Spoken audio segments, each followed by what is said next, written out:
नमस्कार साथियों।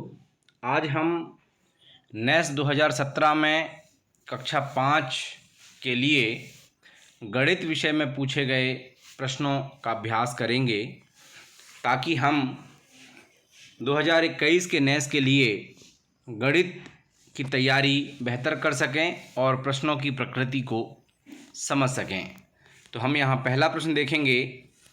आपके घर से यदि विद्यालय की दूरी 1 किलोमीटर है, अस्पताल की दूरी 859 मीटर है और बाज़ार की दूरी 1010 मीटर है, तो इनमें से आपके घर से सबसे दूर क्या है? यहाँ पे आप देखेंगे कि दूरी में अस्पताल और बाज़ार की दूरी की इकाई मीटर है, जबकि घर की दूरी की इकाई किलोमीटर है। 1 किलोमीटर बराबर 1000 मीटर होता है और बाज़ार की दूरी 1010 मीटर है। अर्थात यदि हम तीनों की इकाई को 1 कर देंगे तो हमें समझ में आता है कि बाज़ार की दूरी 1010 यानी सबसे अधिक है। तो आपके घर से सबसे दूर क्या है? तो सबसे दूर बाज़ार है का उत्तर सही हो जाएगा। दूसरा देखें। दूसरा प्रश्न, नीचे दी गई घड़ी को देखिए। घड़ी को देखिए, आपको ये घड़ी स्पष्ट दिखाई दे रही होगी स्क्रीन पर। इस घड़ी में देखिए, घंटे का कांटा 10 से थोड़ा ऊपर है और मिनट का कांटा 3 में है, यानी 10:15 इसमें हो रहे हैं। प्रश्न है, इसमें 1 घंटा पहले क्या समय था? यदि अभी 10:15 हैं तो 1 घंटा पहले 9:15 होंगे हमारे पास।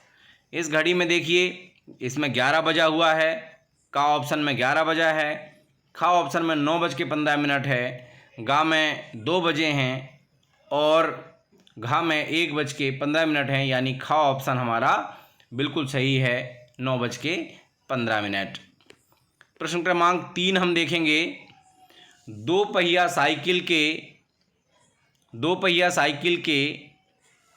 2 पहिए होते हैं और तिपहिया साइकिल के 3 पहिए होते हैं।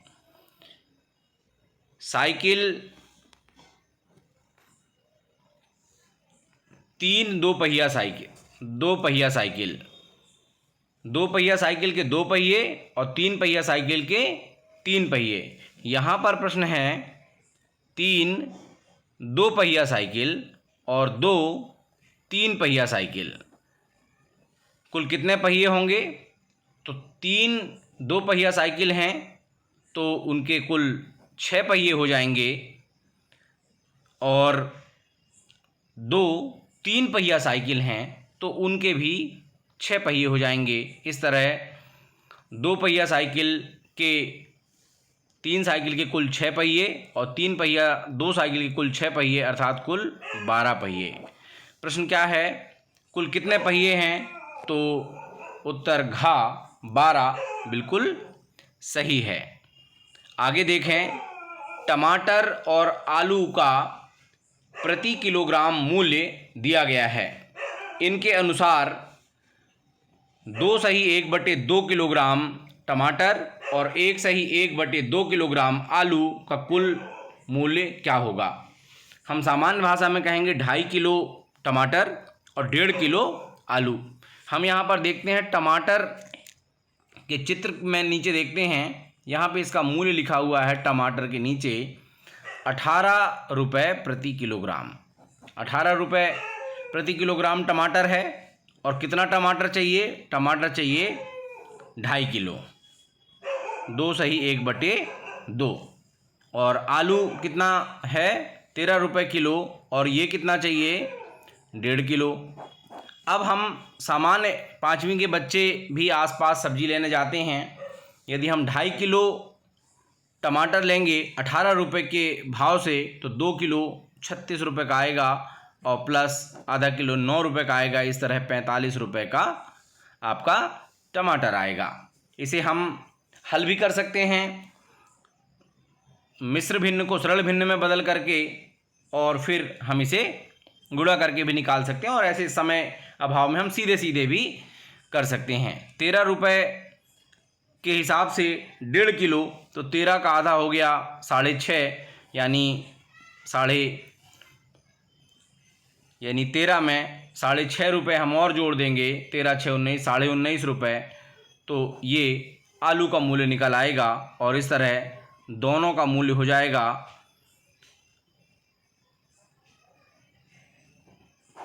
64 रुपये 50 पैसा। लेकिन हम देख रहे हैं कि यहाँ पर 64 रुपये 50 पैसा किसी ऑप्शन में नहीं है। का 45 रुपये, खा 54 रुपये, गा 59 रुपये और घा 64 रुपये 64 रुपये। तो ये टाइपिंग मिस्टेक है, घा इसका उत्तर सही होगा और 64 रुपये 50 पैसा इसका सही उत्तर है। यदि किसी बगीचे में कुल 100 पेड़ हैं और इनमें से 1/5 आम के पेड़ हैं, तो बगीचे में दूसरे कुल कितने पेड़ होंगे? इस टाइप के प्रश्न नेस में अधिकांश पूछे ही जाते हैं। कभी ये पूछ लिया जाता है कि इतने पेड़ काट दिए गए हैं, अब कितने बचे हैं। कभी ये पूछ लिया जाता है कि ये पेड़ इतने हैं, अब दूसरे कितने होंगे। तो यहाँ पर हम देखेंगे कि कुल 100 पेड़ हैं और 1/5 आम हैं, तो बगीचे में दूसरे कुल कितने पेड़ होंगे? बहुत ही सरल है, 100 गुणा 1/5 करेंगे और फिर यहाँ पे इसे काट देंगे, 5 एकम 5 और 5 दूनी 10 और यहाँ 0, यानी हो जाएगा ये 20। यानी आम के पेड़ 20 हैं तो दूसरे पेड़ 80 होंगे। इसे हल करने के लिए आप 100 गुणा 1/5 करेंगे और इस तरह से आप उत्तर निकाल सकते हैं। तो यहाँ पर 80 पेड़, जब 20 आम के निकल गए तो 80 पेड़ दूसरे होंगे, तो गा उत्तर बिल्कुल सही होगा। कौन सा अक्षर समकोण दर्शाता है? तो आप तीनों अक्षरों को अच्छे से देखेंगे, ई, के, जेड और एन। तो समकोण मतलब 90 डिग्री का कोण। तो यहाँ पर जो ई अक्षर है केवल वही है जो समकोण बता रहा है। बाकी ई को आप देख सकते हैं, जो का उत्तर है यहाँ समकोण 1 2 3 4 समकोण इसमें हैं। तालाब में 5 बतखें थीं, उनमें से 4 उड़ गईं, कितनी बचीं? इनमें से कौन सा भिन्न बची हुई बतखों को दर्शाता है? बहुत ही ऐसा क्वेश्चन है कि हम तो सामान्य बच्चे समझ सकते हैं कि 5 बतख थीं, 4 उड़ गईं, अब 1 बचा। लेकिन यहाँ पर उत्तर भिन्न में देना है कि कितने बचे। तो यहाँ पर 5 में से 4 उड़ गईं, यानी 4/5 उड़ गईं, अब बचे 1/5, यानी हमारा खा उत्तर बिल्कुल सही होगा कि 1/5 बची हुई बतखों को दर्शाता है। आपने 9 कुर्सियां खरीदी, सभी कुर्सियों का मूल्य समान है। आपने कुर्सियों पर 7,605 रुपये खर्च किए, प्रत्येक कुर्सी का मूल्य क्या होगा? तो यहाँ पर चूँकि ये लिखा है कि सभी कुर्सियों का मूल्य समान है, अतः 7,605 में हम 9 का भाग कर देंगे और भाग करने के उपरांत हम देखेंगे कि जो उत्तर आएगा वो सभी कुर्सियों का मूल्य होगा। तो 7,605 भागित 9 जब हम करेंगे तो उत्तर आ रहा है 845, यानी हमारा का उत्तर बिल्कुल सही है। प्रश्न क्रमांक 10 देखेंगे। 10 मीटर और 999 सेंटीमीटर में से कौन सी माप बड़ी है? यहीं पे प्रश्न है। अभी इससे पहले इकाई किलोमीटर और मीटर में थी, यहाँ पर इकाई मीटर और सेंटीमीटर में है। हम जानते हैं कि 1 मीटर बराबर 100 सेंटीमीटर, यानी 10 मीटर बराबर 1000 सेंटीमीटर। जब इस तरह के प्रश्न आए तो हमें दोनों चीज़ों को एक इकाई में कन्वर्ट करना पड़ता है। यहाँ हमें मीटर को सेंटीमीटर में बदल लेंगे। जब हम 10 मीटर को सेंटीमीटर में बदलेंगे तो 1000 सेंटीमीटर हो जाएगा और हमें आसानी से दोनों की तुलना करने में दिक्कत नहीं होगी और हम ये समझ जाएंगे कि 10 मीटर जो है 999 सेंटीमीटर से बड़ी माप है, यानी ख उत्तर बिल्कुल सही है। प्रश्न क्रमांक 10 देखेंगे। गर्मियों की छुट्टियों में अनु, सोनू, मोनू, हरी और रोमी ने क्रमशः 50, 75, 35, 30 और 65 पन्ने पढ़े। अब यहाँ पर आप देखेंगे कि ये जो किताब बनी है, इस दोनों साइड जब खुला है तो ये 1, 2, 3, 4, 5, यानी ये एक किताब 10 पन्नों को दर्शा रहा है। 10 पन्ने, 20 पन्ने, 30 पन्ने, 40 पन्ने, 50 पन्ने। यहाँ पर क्या है, सोनू 1, 2, 3, 4, 5, 6, 7 किताब पूरे और एक किताब आधी दिख रही है, यानी ये हो गया 7 यानी 70 और 5 75। तो इस तरह से हमने देख लिया कि मोनू ने 35, हरी ने 30, रोमी ने कितने पढ़े हैं, तो रोमी का है सबसे लास्ट में 65, यानी 6 किताबें पूरी आएंगी और एक आधी आएगी। तो अब आप उत्तर में देख सकते हैं कि 6 किताब पूरी और एक आधी किस में हैं, तो 1, 2, 3, 4, 5, 6 और एक आधी, यानी का बिल्कुल सही है। निम्न में से कौन सा विकल्प रोमी द्वारा पढ़े गए पन्नों की सही संख्या दर्शाता है, तो यहाँ पर जो का है वो रोमी द्वारा पढ़े गए पन्नों की सही संख्या दर्शा रहा है। इस तरह से हम इस प्रश्न को समझ सकते हैं। आगे देखेंगे, निम्न में से कौन सी संख्या से भिन्न के सभी रूप समतुल्य हो जाएंगे। तो हम देख रहे हैं कि 1/2, 2/4, 3/6, 4/8, 5/10, यानी हम इनमें से किसी को भी काटेंगे तो वो 1/2 हो जाएगा। 2 एकम 2, 2 दूनी 4, 3 एकम 3, 3 दूनी 6, 4 एकम 4, 4 दूनी 8, 5 एकम 5, 5 दूनी 10, यानी 36 दूनी नीचे 72 हो जाएगा। और जब हम इसको काटेंगे तो सभी एक बराबर हो जाएंगे और सभी रूप समतुल्य हो जाएंगे, यानी घ उत्तर बिल्कुल सही होगा। यहाँ पे ये एक चिमटा दिया हुआ है और यह कौन सा कोण बना रहा है, तो हम सब जानते हैं कि 90 डिग्री से कम का जो कोण होता है वह न्यून कोण होता है। तो यहाँ पर जो कोण बन रहा है वो गा न्यून कोण बिल्कुल सही है। 1350 ग्राम चीनी और 750 ग्राम आटे का कुल वजन कितना होगा।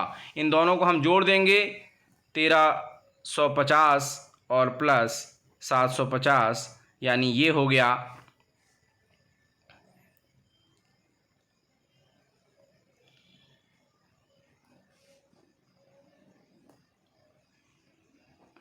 2 किलो 100 ग्राम।